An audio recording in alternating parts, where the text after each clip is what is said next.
Hey everybody, thanks for tuning in. I'm going to show you a little bit of how I approach doing a visual development painting. This one is going to be from the movie Transformers 1. So painting a surface of Cybertron required me working on the details of the background first. So the first thing I think about is the sky canopy, the local color of that light at night, and the light sources. And so I started to paint in that night sky.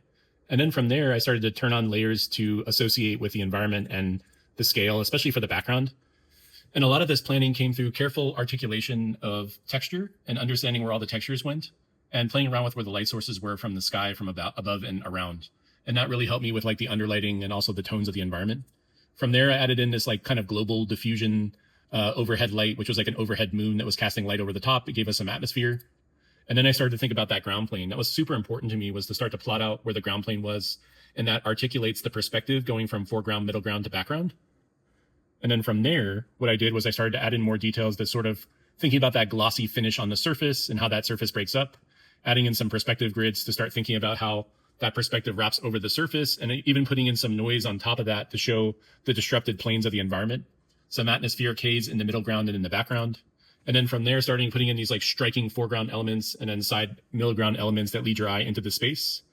And all these layers here are just continually painting, adding in noise, texture, detail, lines to just show where the perspective is, where the framing of the environment goes, and how things lead through the space.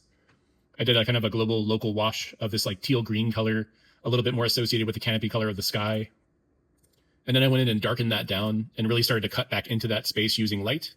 And the idea is that there's these like texture patterns that appear on the surface. So what I wanted to do was add some atmos, cut up the space from foreground, middle ground, the background to show scale.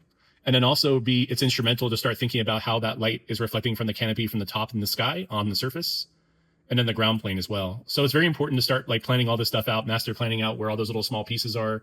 These little details, like these like iridium sort of rainbow reflection, obsidian type of feeling, is what we were trying to get on the surface when we first see the planet. And in this early concept that had all of that. From there, I started to like sort of plan in where the characters go and put them inside the environment. That was super important. And then I also had to integrate them. So I put a lot of different passes on top to start to paint, integrate the characters onto the surface just so they sit a little bit better inside the environment. And that gave us that sort of final finish that we had here in the shot. And that's the surface of Cybertron.